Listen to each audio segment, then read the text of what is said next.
Most people think books don't sell because the writing is not good enough. Well, I'm here to tell you that is not true. I've seen well-written books that did not even sell up to 50 copies. And I've seen, let's say, average books that sold thousands of copies.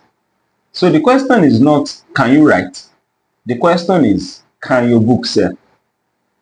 Can you actually sell? That's what the question is about. In this session, I'm going to show you the real reason books don't sell. And I'll tell you what you can do about it. The real problem is not writing. It's positioning. And most times, authors focus 90% of the time on the content of the book, not actually about the packaging itself. Because if you look at it most times, what sells more is not the best books don't sell more. The books that sell most in the market are the books that are well positioned, that are placed strategically for sales.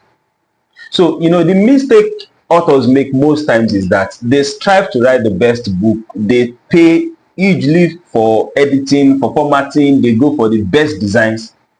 But the problem is that is not what sells. What sells starts even before the book is published. Sometimes even before you finish writing the manuscript. That is where the positioning starts. And that is where you can determine whether this book will sell or not. So there's a big myth in the publishing industry and in bookstores, where books are actually sold. And the myth is books don't, like I have on my slides here, books don't fail because of bad writing. They fail because of poor positioning. And that is what I've just explained earlier. We can actually see well-written books that struggle in the market and see books with grammatical errors, poorly formatted, that is actually selling good. So this misconception is what we should first get out of our head. What sells your book? Of course, it's the content of your book matters. But then when it comes to positioning, the actual job starts even before the content is being thought out. Writing is only half the job, because most times that's what most authors know how to do. And that's where you see authors come to a publisher like us, and the first question they ask is, so after you publish my book, can you help me sell? Because they cannot sell by themselves. Selling is a completely different game. You have to know how to write. Yes, that's your job as an author, right? But these days, even people don't know how to write are authors. You can hire a ghost writer for that. But when it comes to the marketing, it's an individual job. You have to do that by yourself. So writing is a different game. Selling is another game by itself. And the real problem, the major problem is that most authors ignore the selling part. They focus on the writing, expecting that, okay, the market will understand. So now you ask me, what exactly is positioning? There's something we call packaging, and there's something we call branding. When it comes to packaging, positioning, branding now, we are not focusing on the content. We are focusing on the perception. How does this appear in the market? Not actually what is inside. How does it appear in the market? It's just how people run scams these days. They package the item in a very beautiful way. But it's until you now unwrap it and everything, you now begin to see that, well, this is actually nonsense. Which brings me to the point that even nonsense can sell. You don't have to write sense before you can sell.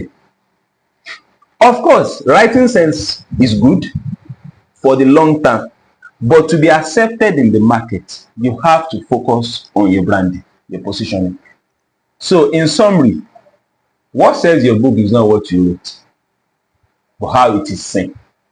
Because before people get to the content, the perception matters. Passion alone does not sell, and profit alone lacks depth. You need both. The combination of passion and profit, that's actually what sells. So now, where do you find the balance? As authors, most times, we mostly write what comes to our head, what we feel the society needs, based on inspiration and all that. But at the same time, you need to look at the market. What is the market buying? What is selling at this, when let's look at the entertainment industry for a while. You see that most times our musicians, they don't sing they don't sing what comes to their head at times. That's where we have trends. They sing what the market is buying at that particular time. So whether it's Afrobeat, rap, R&B, whatever is selling at that particular time, you see musicians shift into that trending market just to be able to make sales.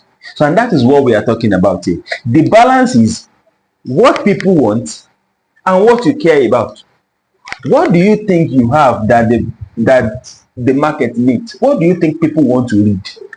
But at the same time, is it something that is currently selling? Does it have an existing market?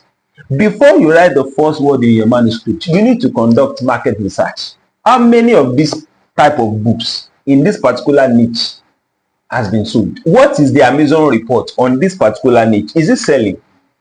You need to take those things into consideration even before you start writing. The critical questions you should ask are: 1, who needs this? 2, are they searching for it? 3, will they pay?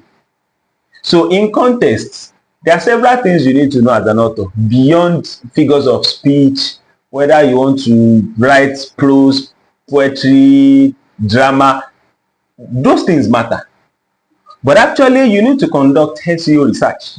Look for what people are searching for. Look for what people are paying. What is the average cost of a book in that particular niche? Does it pay you? You need to contact a publisher. Okay, what will printing this book cost me? Look at the average cost of that book in that market. Is it profitable? These are the critical questions you need to ask yourself even before you start writing. I am not saying that when the inspiration comes, you cannot pen them down. But what determines when you should publish is what the market tells you at that point. Before you spend huge sum of money, publishing is not cheap. So before you spend that kind of money on your book, you should know how responsive the market is to books in that niche at that particular time. And that is the most important thing. Let's talk about the decision factors. Number 1, relevance. How relevant is this book to the market at this particular time? How welcoming is it? That's one of the decision factors. Number 2 is clarity. What signals are you receiving from the market? Is it clear enough? Does it help with your decision making? With that signal, can you make a decision that, okay, this is the right time to publish this material? Does it look like something that is selling at this particular time? The number 3 is the passive value, which I think I've mentioned something related to that earlier. What is the average market value for books in this niche at this particular time? Then, is this something that can work? For instance, on our self-publishing toolkit, we have a tool. We call it the book cost calculator. It helps you, navigate the market based on what books in your niche actually cost at that particular time, which means how much are people paying for this kind of books. What matters is the niche, the number of pages in your book, what the book is about. It will give you an insight into how much people are willing to part with to get a copy of your book. So those insights are what you match together that helps with your decision making. The harsh truth is, unclear books are ignored. Now, you see, the funniest thing is they won't be rejected, just ignored, because your books are still there. Even if you consult us for the digital distribution, you still find your books on Amazon. It's still on Google Books, on Barnes and Noble. Those are big markets where author sells millions of copies. Your books is there. So it's just ignored. It is not rejected because the content is good. It fits all the content guidelines, the checks, everything. It is right for the market. So it won't be rejected. It is just there, staying idle. Nobody is buying. The final takeaway here is writing is not enough. Positioning is everything. Or in other words, packaging is everything. Branding is everything.